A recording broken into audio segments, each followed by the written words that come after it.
Amanya enze Joseph Luyimbazi ndi musajja mulangira nga nzalibwa saidi ye Masaka Kyotera naye nga nava wano mu mwaka gwa 2000 nengenda ntandika okukolera emirimu gyange South Africa. Naye mu kuva wano nali maze okusoma okubajja na kusomera Lugogaawo ku DTI, so bwe ngende South Africa nengenda mu maaso n'emirimu gyange egy'okubajja. South Africa nabeerayo ddala ebbanga lya myaka 17 nga ndi mu mirimu gino, so bwe mbeerayo ngenda okulaba nga ate azza akolere ewaka emirimu ayinza okusinga kuba bwe najjanga ne nnambula n'enzira eno n'enzira eri. Kati mu process y'okubeerayo bwe nfuna ku kasente bwe ngula ebyuma bwe neetegeka era omwaka gwa 2016 nenkomawo ku butaka wano. The business gye natandika yeeno mwaka gwa 2016 abagiyita Puff Kitchens. Lewe wano bwe muli saawa eno nakamala emyaka 10 mu service e Uganda wano. Sobola gamba nti bibadde byangu nnyo naye nga tubitambuza era experience y'emyaka 10 si wabi we tuli ono ye mukyala wange naye twava naye South Africa kubanga gye twasisinkana, so tuli best wano tetukyalina wala gye tudda kati tuli watu we tuli gumite.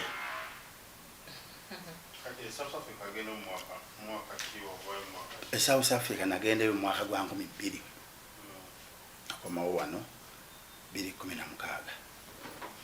Tulaba kati saazi ne South Africa mwete mwafuna kusomozebwa wakati nga mukola emirimu gyammwe. Ebbanga lyetwamala e South Africa tebabadde bangu era zimu ku nsonga lwaki twavaayo kubanga buli mwaka akuba kati kisusseemuko ne buli mwaka bakikola ng'ekyo kibali mukola kati bagwira tubagobe ne babatambuzaamu awo naye nga tekitwala bbanga ddene nga bwekirudde kati naye nga ekyo kyekimu ku bintu ebya tetwalinda kukituusa wano. Bannayuganda basinga okukola South Africa buzibu ki oba amawanga amalala bwe basinga osanga mu nsi eno?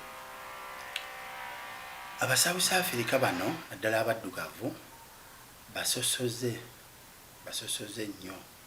Kati ogenda okwesiŋŋana nga bw'oba nga toli munnansi bintu bingi nnyo ebisobola okulemesa okugenda mu maaso. Tugambe ku business kati nga ffe gye tukola wano twali e South Africa mulimo munene nga bwe tugifuna wano kati nga baagala waliwo certificate gy'olina okufuna eri approved okufuna munnansi mwegatte mukole business.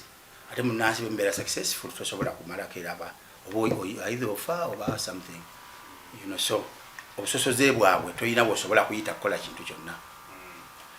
Okusinzira olowooza kino kwingira yabeerako South Africa emyaka 10 olowooza kinaakoma oba kyeyongera bweyongera? South Africa tekigenda kukoma.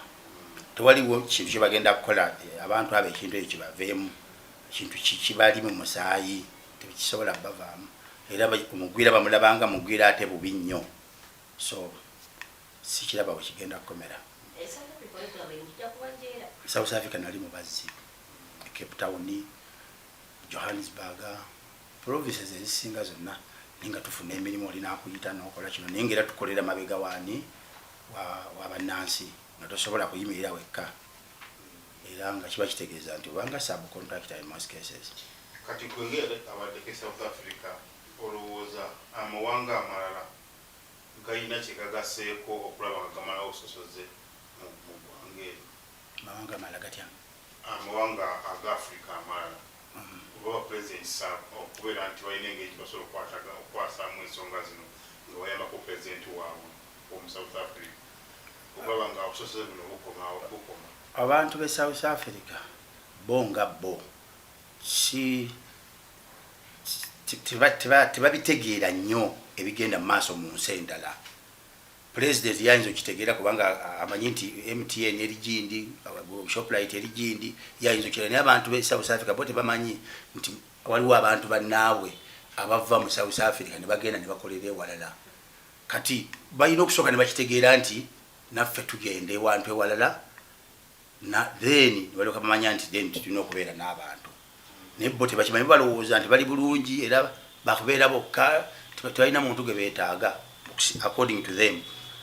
So gavumenti yaabwe erina okusooka ne bategeeza nti abantu abalala gye bali era naffe tugendayo ne tubeerayo, then bwe bamala okukitegeera awo kisobola okutegeereka. Ekirina okukolebwa nsuubira gavumenti yaabwe erina okusooka ne bategeeza nti bannange naffe tufuluma mu ggwanga ne tubeera mu mawanga amalala ne tukolerayo ne tubeerayo, then bwe bamala okukitegeera bajja kusobola okumanya nti basobola okubeera n'abantu abalala. Obubaka kiboolina eri bannayuganda bali mawanga ag'enjawulo nga bati boolya okukomawo kuno ebweru bigaanye naye nga tebakidde komawo kuno otandika kukolerawo. Obubaka bwensobola okuba nabwo ku bantu bonna abatambula bagenda ebweru, kyetaaga si kirungi muntu kugenda bweru n'obeerayo ebbanga ddene nga toddako waka, kubanga buli wobeera nga toddako waka kiba kizibu okumanya ekigenda mu maaso wa Uganda, kuba buli muntu ali ewala ali mu nsi endala saawa eno alowooza nti Uganda biri eby'enkumi 2,900 bya 8 ate nga Uganda we yakola ki? Kati oli akyalowooza nti tewaliwo oluguudo lugenda gindi, oli akyalowooza abantu tebanywa mazzi malungi kubanga ye tamanyi kikola ki kiri wano saawa eno. So omuntu yeetaaga najja n'alaba ne bw'abaddayo n'akyalako natandika okutegeera ensi nga bwekola ki, kati awo osobola okujja. Ne bw'obanga okiguddemu bugwi kiba kizibu.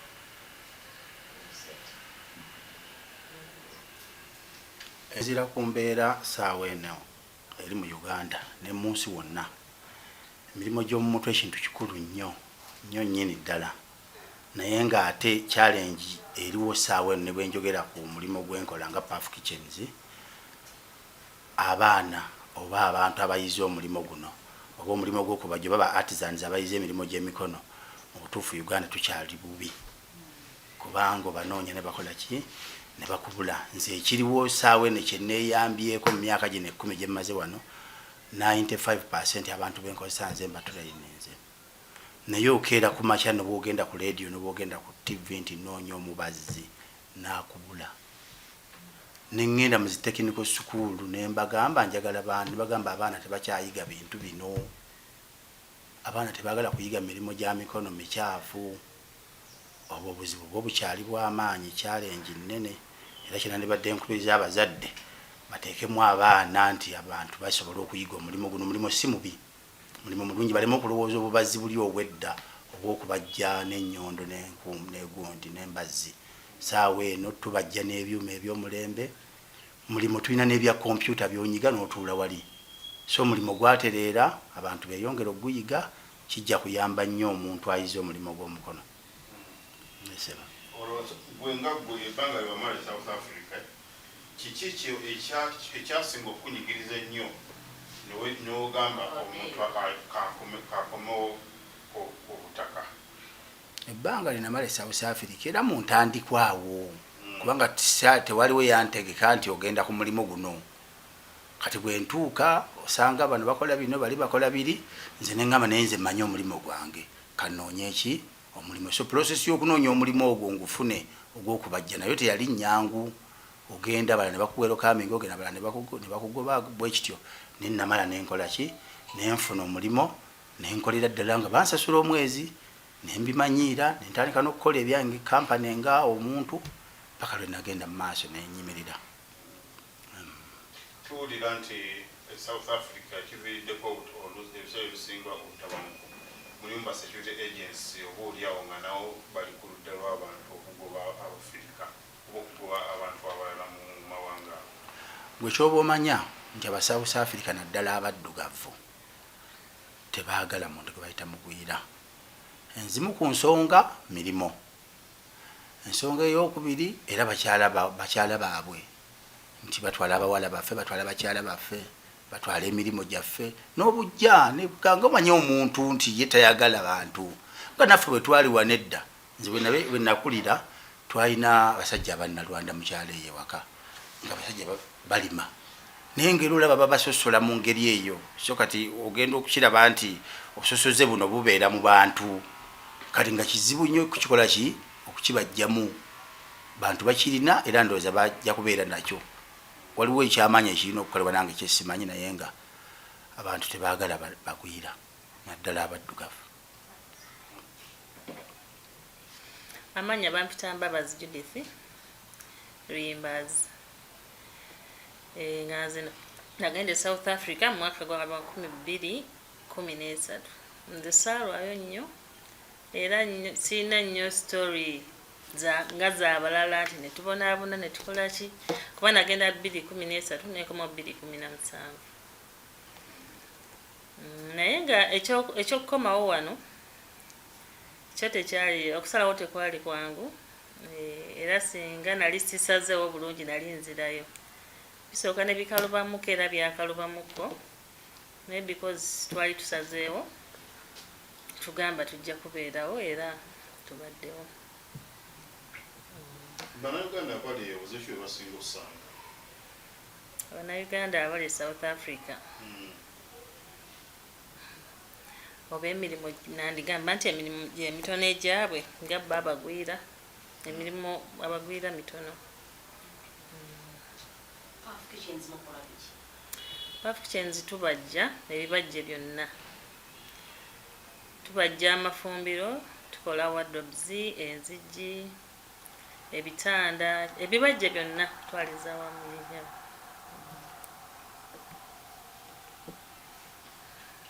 Abagwira bali mu South Africa kyensobola okugamba nti bakozi nnyo okusinga bannansi era obujja bwe butawanya bannansi nti abantu bava eno ne bagenda ne bakola ne bafuna okusinga bannansi naye that's because nti bo bava eno n'ekigendererwa nti tugenze kukola era bakola n'amaanyi weyabaya bannansi balirakisinga nnyo njagamba nti bujja bwe butawanya bannansi just gwe nga ggoza ki ekirina okukolebwa manga kano okubanga lino okulaba nga likoma okusosola abantu. Ndowooza Abannayuganda bakomewo ewaabwe bakomewo ewaabwe babalekera ensi yaabwe. Bubaka ki bwolina eri Bannayuganda abali waliwo abamalayo ebbanga mbyeni bamyaka nga 12 nga tebakomawo bubaka ki bwolina obubaka bwensobola obbagamba nti beetegeke bakomewo nga basazeewo ng'asaliddewo ddala nti kati nzizeeyo kyonna kyekiri nzizeeyo wakakola bajja kumalako. Gavumenti bannaye eyambye nnyo kubanga era abasinga bamazeeyo ebbanga nga ne ka transport kabula twebaza gavumenti ku lwekyo. kiki ekiremesa abamu okukomawo kuba kiki ekirabaviirako okulwayo? Ekibaviirako abamu okulwayo ndowooza era ssente transport ng'oyo obamu baba batandika dda amaka oluusi nga yakola famire kati buli walowooza agisitudde atya okudda eno ate atandisa atya nekibakaluubirizaamuko. Abamu babaziikayo baba batyayo eno because baba bavaayo ebbanga ddene tibamanyi kigenda mu maaso eno kati nga balowooza kijja kuba kizibu nnyo okudda naye nga kyensobola obbagamba nti singa omuntu oba osazeewo okomawo n'obeerawo ewaka.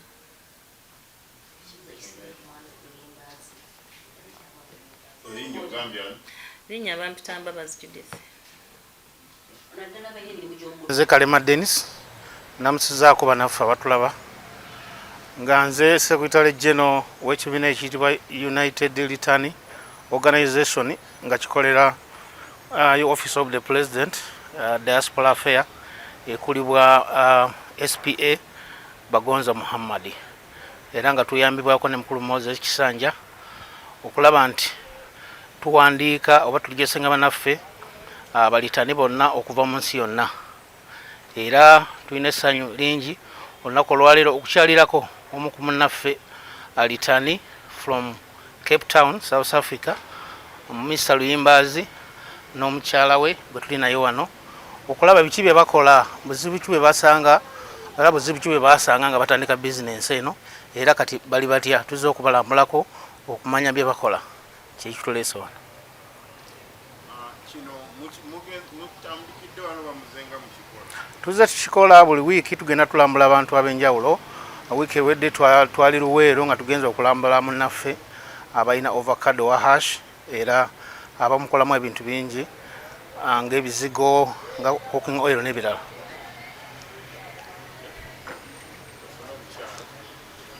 No, gavumenti eyagala nnyo okumanya bannayuganda abakomawo biki bye bakola, baani abalina skills ze batuulidde nga tezaali badde ziyambako ku gavumenti okulaba nti nayo ekosa skills ze bafuna. Waliwo abalina special skills nga gavumenti ebeetaaga. Kati ng'omwami ono asikiringa balitani, gavumenti yagala kumanya challenge ki zasanga bayogere okumuyambako nga gavumenti. That's beautiful.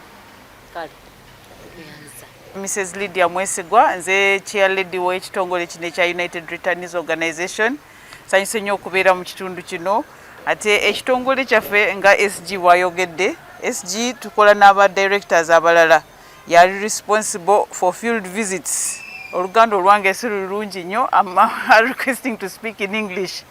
Our organization helps the people who have been in the diaspora to be reintegrated into the government sector, under skilling, under value addition, under agriculture, under tourism, under various sectors. So I'm so excited to be here, and I'm honored and humbled for such a beautiful couple, young lady like her, to say I'm coming back home with my husband. Some of them would remain there to come and make a difference in Uganda. So ours is to do the missing link, to tell the community out there that look here, you can come from the diaspora and settle in Uganda. Uganda is beautiful, you can make money. And I thank the President, His Excellency, the President of Uganda, for creating peace, for people to come back and invest. I'm really humbled. I give God all the praise and the honor. And thank you so much, my dear. Thank you so much, my SGA, for bringing me out here, because I'm still new in the country. I've just returned 2 years back after being away for 25 years. I'm really humbled to have started this initiative together with my directors to see that people are helped, but at the same time to ensure that the government helps them and support them. The little they start with, we treat the investors so well, but we don't treat our own people that return in the country well. So this is what we are lobbying for, and we're advocating that the government should help them with the little they have come with, invest it, and then they can grow and give employment to the general community. Kambuze ko mu Luganda mwami ono abamu bakumanga tebalina mu yadde 10 abo bo mungena bayamba muti No, titufaayo bakomyewo ne ssente. Kati nga banafu ababudde South Africa ebintu bye babirese, ebyobugagga babirese, bagenda kufuna services z'enjawulo omuli skilling, abeetaagali skilling nabo babali skilling, abali skilled government ebateeke mu sectors zaayo basobole okubeera productive in society. Display showroom. This is beautiful. I wish I knew you earlier. But it's not late. Chazimba. Milimo gyaffe guno gwagenda netufunamu bakagulabulifu nti bannaffe abo ebintu tebabikola bulungi, naye kati ffe abamaze ate okutambulako esisitimu twagivaako dda, kubanga ffe tulina n'endagaano zetukola ne bakirayanti nti owaaye nti ye tugenda kukolera omulimu guno nti ye sente bweziti tugenda kukolera bbanga bweriti tuzisayininga, bw'osayininga nti ojja tusasula, tusayininga nti tujja kutuukiriza okukola omulimu. Omu bw'atakikola kitegeeza amateeka gaba gagenda kukola, tuli bakukuba nti ojja tuli bagoba misingo. Kyowodalinga kyofuna mu budde bwakyo. Baffe abavudde South Africa bali weerolaamu nnyo, baba waliwo abaagala okuyiga emirimu gino bajje bayiga emirimu tuzimbe eggwanga. Tweyanzige naffe. Omukyala okubanga omukyala omulungi okumuleeta mu bintu bye. I'm really proud of her. Omanyi bwe tugendako ebweru sitwagala kudda mu bintu bwe tefe abakyala Twagala kukutanjala. twagala kutanjala. Sente ziizo. Okumuleeta wano nze nsanyuse nnyo mweyanziza nnyo mweyanze engeri weebale nawe okumulabirira webale sebo. Era ekitongole kyaffe kijja display showroom. Sure. This is beautiful. I wish I knew you earlier. But it's not late, okyakola. Kyazimba. Amafumbiro ga bika bibiri. Tukola amafumbiro agakoleddwa mu wood, mu mbaawo ezaffe eza wano. Tukola n'amafumbiro agakoleddwa mu board, eziri coated. Kati no lyerya wood. Ngero osobola okufunamu omuti gwonna singa oba omanya eby'emiti n'otugamba njagala mu bula olufuna. Ngero osobola okufunamu kala yonna. Njagala nakyo tukifuna njagala musingeko kala bwekira tukikuwa. Kati no lyerikoleddwa mu board. Era nalyo oba osobola okufuna mu tulina samples nyingi kale mu kala yonna bwe ya choice yo gy'oba oyagadde. Tukola n'ezi wardrobes era zino ebyokulabirako. Tusinga oba tolina idea mu mutwe nti njagala bweti osobola okutandikira wano nga naffe tufunanyeza ku ideas endala. Munda tukola gwe bw'oba osazeewo bw'oba oyagala.